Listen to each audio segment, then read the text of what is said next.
Ancient Persian Administration and Tax Systems. 510 BCE. The sky over Susa was painted with the crimson light of dawn. Nestled at the foot of the Elamite Mountains, this massive city was the heartbeat of the world. Artem paused for a moment, gazing at the palace's towering walls and the winged bulls carved into glistening blue tiles. He knew that from within these walls, the fates of millions, stretching from the Indus River to the Danube, were decided. Artem was a royal inspector. Commoners knew him as the king's eye. He carried no sword, but the royal seal in his hand was more powerful than an entire army. The presence of the king. Inside the palace's vast Apadana audience hall, Emperor Darius sat beneath the shadows of 72 massive pillars. The room was so cavernous that a whisper in one corner would echo in another. The emperor sat motionless on his throne, his beard perfectly curled and a gold-encrusted crown upon his head. Artem bowed low. With a gesture, the emperor beckoned him closer. "Artem," the emperor's voice was low but grave. "My empire is like a vast body. If Susa is the head, the satrapies are the limbs. But if poison collects in one corner, the entire body becomes paralyzed." Artem replied humbly, "Your Majesty, your eyes never sleep. Surely you have noticed an irregularity." The emperor handed a clay tablet to Artem. "This came from the satrapy of Lydia. For 3 years, the amount of silver coinage arriving there has dwindled. Yet my spies report that trade is thriving more than ever. Satrap Arates claims drought has withered the crops, but I suspect the tax silver is vanishing into some dark abyss before it ever reaches the royal treasury." The precision of Persian governance. Artem took the tablet. It was inscribed with accounts in cuneiform. The Persian administrative system was remarkably precise. The income and expenditure of every province or satrapy were meticulously recorded in the emperor's bureaus. The emperor spoke again. "I do not wish to rule by the sword alone.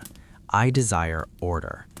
If a satrap believes he has grown more powerful than his king and spends the subjects' taxes on his own luxury, he must be reminded that this empire stands on the law." He gave Artem a special gold ring. "This seal is your identity. When you step across a provincial border, everyone from the garrison commander to the tax collector is bound to obey your command. You will inspect every granary and balance every coin. If you find corruption, you shall bring that satrap back in chains." The journey on the royal road. Leaving the court, Artem headed straight for the royal stables where 10 powerful Nisaean horses awaited him. His journey would begin on the famous royal road. Before departing, Artem met with his assistant, the elder Haspis. Haspis was an experienced scribe, fluent in several scripts and languages. "Haspis, our destination is Sardis," Artem said. "Throughout the journey, we must monitor the postal system. If any message reaches there before we do, Arates will erase all evidence." Haspis smiled while packing his leather bags. "Do not worry, master. We shall cross the border disguised as simple merchants. The satrap's soldiers won't realize the king's eye is knocking at their door." As the sun reached its zenith, Artem's small caravan departed Susa. Passing through the city gates, the vast horizon of the royal road unfolded before them. Emperor Darius himself had commissioned this road, paved with stone, wide and secure. Royal way stations were stationed every few miles.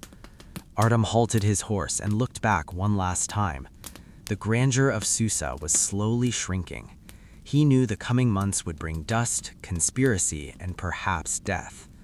Those who have tasted the fruits of corruption do not relinquish power easily. But Artem remembered the emperor's final words.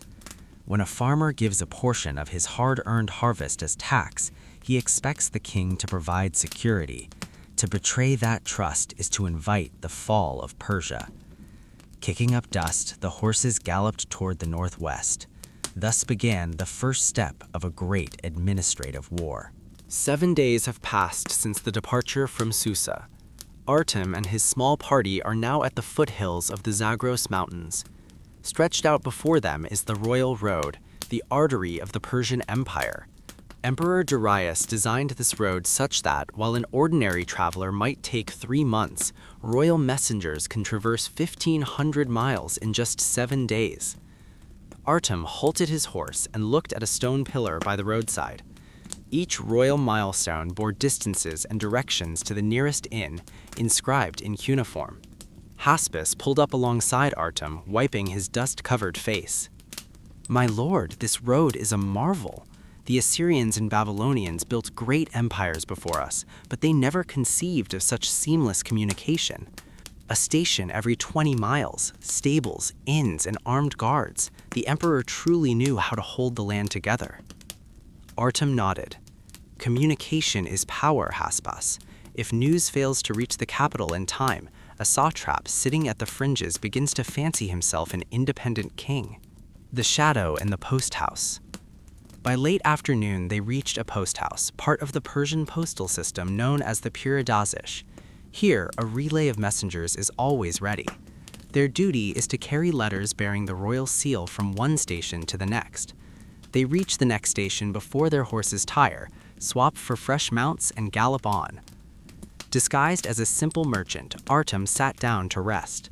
From a corner of the inn, he noticed a messenger hurriedly departing for the next station with a leather pouch. However, the man's bearing didn't match that of a royal courier. Artem approached the Chaparkhan, the postmaster. "Friend, we are merchants bound for Sardis. Is there trouble on the road? I saw a messenger depart in great haste," Artem asked politely. The Chaparkhan hesitated. "I cannot say, but that messenger was not using the royal seal. It was the personal seal of Orotes, the satrap of Lydia. They rarely ride horses that hard at night unless the news is urgent." Artem's eyes narrowed. Using the royal postal system for private business was a punishable offense. Orotes was likely sending a secret message he didn't want the emperor's inspectors to intercept. That night, Artem decided he must see that message. He and his bodyguard, Mithridates, secretly left the inn and pursued the messenger. At a bend of the mountain path where the moonlight was swallowed by the shadows of the trees, they intercepted him. Under the edge of Mithridates' sword, the messenger trembled. Artem searched his bag and found a small clay tablet marked with a wax seal. Haspus attempted to read the tablet by the light of a lantern, his brow furrowing. "My lord, it is in code, but I can decipher it. It says, 'The strangers are coming. Burn all old market records. Hide the gold in the mines.'" Artem let out a cold smile. "So, Orotes knows we are coming. He is not just a satrap, he is a cunning fox. He wants to erase the market accounts so we find no proof of tax evasion." Artem knew that going directly to Sardis now would be foolish. Orotes had laid a trap for them there. He turned to Haspus. "We will not take the royal road directly. We shall take the southern mountain paths that lead straight to the Lydian gold mines. Orotes expects us to look for tax records in the city markets, but we will go where the wealth is born. The ledger books of a mine never lie." Haspus was taken aback. "But my lord, there is no royal protection there, no post houses, no water." "But there is truth," Artem said firmly. "The rule of Persia does not happen only in palaces, Haspus. It is hidden in the mines, in the farmer's plow, and in the merchant's coin. If we can seize the source, only then can we prove Orotes' corruption." By dawn the next day, they left the main highway for the narrow mountain trails. Artem now had 2 goals. First, to catch Orotes off guard, and second, to prove that the king's eye can see even into the darkest mountain caves. The dust of the path covered their bodies, but Artem's gaze remained piercing. He could sense that beneath these dry Lydian hills lay a massive fraud that could shake the very foundations of the empire. He spurred his horse forward. Persian justice was now a matter of time. It has been nearly 3 days since Artem's party left the royal road to follow the mountain trails. The path is rugged and desolate, surrounded by nothing but barren hills in the scorching intensity of the sun. At the gateway to Lydia, where the Tumulus Mountains meet the Hermus River, they assumed their disguises. Swapping their expensive attire for the grimy, loose-fitting clothes of common laborers, Artem removed his royal signet ring and tucked it into a waist pouch. Now he was merely an ordinary merchant seeking to purchase gold near the mines. The mines of the Chmolos Mountains are the pride of Lydia. From these depths comes the raw gold used to mint the Derrick coins. Artem knew that where the greatest wealth lies, the deepest corruption is often hidden. They arrived at a small village called Karnos, a settlement for mine workers. One look at the village's filthy streets, crumbling houses, and the weary faces of the people confirmed Artem's suspicions. If so much gold was flowing from the mines, why were the villagers living in such wretched conditions? Artem and Haspis entered a tavern where other laborers and small-scale gold traders were gathered. Artem's goal was to gather intelligence regarding Orotes. "Brothers, I have come from afar with hopes of buying some gold near the mines. How is business faring here?" Artem asked a nearby worker while chewing on a hunk of bread. The workers sighed heavily. "Business? Only Orotes does business here. He buys gold from us at a pittance and sells it through his own men at high prices in the market. Our wages are low, and a large portion of the gold we dig out must be handed over to him." Haspis whispered to Artem, "My lord, this is outright robbery. These mines are the property of the emperor, but Orotes has turned them into his personal estate." Infiltration and discovery. The following morning, Artem and Mithridates set out for the mines in disguise. Orotes' private guards stood watch at the main entrance. Artem realized they couldn't enter as ordinary laborers through the front. Mithridates, a former military warrior, employed a unique tactic. He provoked a brawl with a group of drunken laborers. As the fight broke out, the mine guards rushed in to manage the chaos. Taking advantage of the distraction, Artem and Haspis slipped into a small, seemingly abandoned mine entrance. Inside it was dark and damp, the air heavy. They moved forward by the dim light of a lantern until they found a hidden passage leading into the heart of the main mine. There, they witnessed a horrific scene. Laborers were toiling under inhuman conditions, yet no proper records of their work were being kept. An official was scribbling arbitrary figures onto clay tablets. Hiding behind a rock, Artem watched as the official pocketed a portion of the gold collected from the workers. The official then used a seal to lock several clay tablets in a secret chamber. "Orotes' forged accounts," Haspis whispered. "These are used to deceive the emperor while he embezzles the real gold for himself." The evidence. Artem knew he had to get inside that secret chamber. Under the cover of night, they re-entered the mine. This time, they headed straight for the official's hidden vault. Using his military training, Mithridates swiftly broke the lock. The chamber was small, but packed with numerous clay tablets. Some were marked in cuneiform as royal accounts, while others were labeled private accounts. Artem was stunned to see the private tablets recorded vast amounts of gold that had never reached the royal treasury. They also found a letter addressed to the mine officials, in which Orotes instructed them on how to defraud the emperor and where to hide the surplus gold. "This is it. This is exactly what we needed," Artem said. He now held irrefutable proof of corruption. He realized this wasn't just tax evasion, it was an organized crime against the empire itself. Haspis carefully gathered all the evidence. "We must flee quickly, my lord. If Orotes' men find out we've entered his secret vault, they won't let us live alive." The Great Escape. They hurried out of the mine, but before they could reach the clearing, shouts erupted near the entrance. Orotes' guards had likely discovered their intrusion. "Quick, to the river," Artem commanded. They sprinted towards the Hermus River, which was swollen and raging with monsoon rains. It was a perilous gamble, but it was their only way out. They plunged into the freezing, violent current. The torrent swept them away, tossing them against rocks, but Artem knew the river was their ally. Orotes' guards were not known for their swimming. Whether they reached the other side safely remained uncertain, but in Artem's hands lay the evidence that could take down one of the most powerful satraps in the empire. The violent currents of the Hermus River swept Artem and his companions several miles downstream.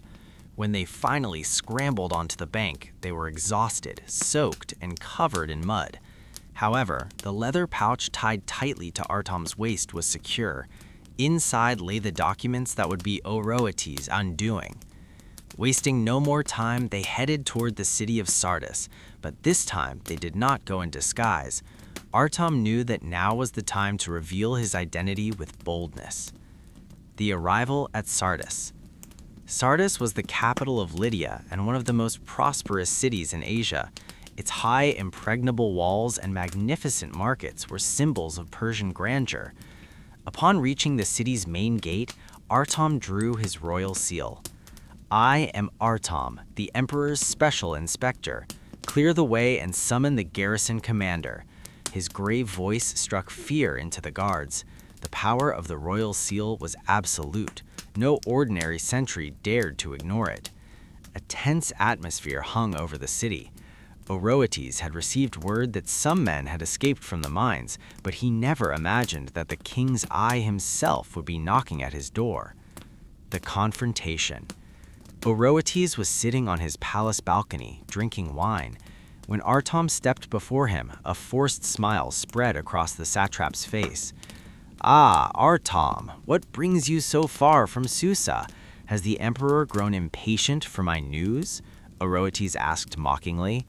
Artam walked directly to him and slammed the clay tablets onto the table.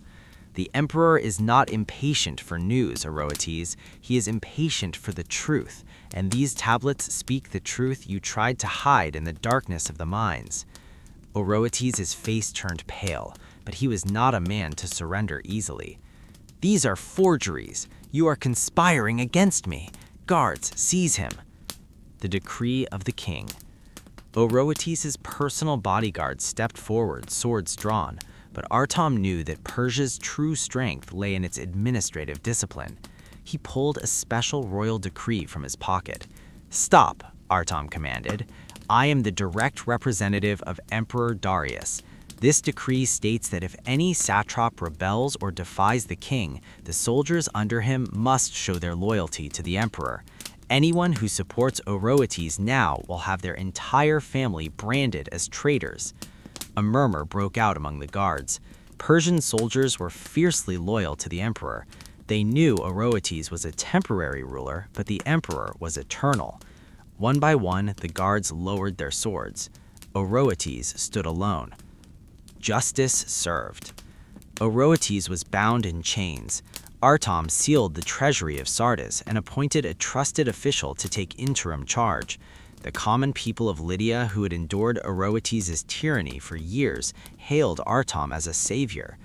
Weeks later, Artam returned to Susa. Emperor Darius sat again in the same Apadana hall. Artam presented a detailed report of his journey and the accounts of the recovered gold. The emperor smiled faintly. "You have proven that an empire is not made great by its borders alone, but by its justice."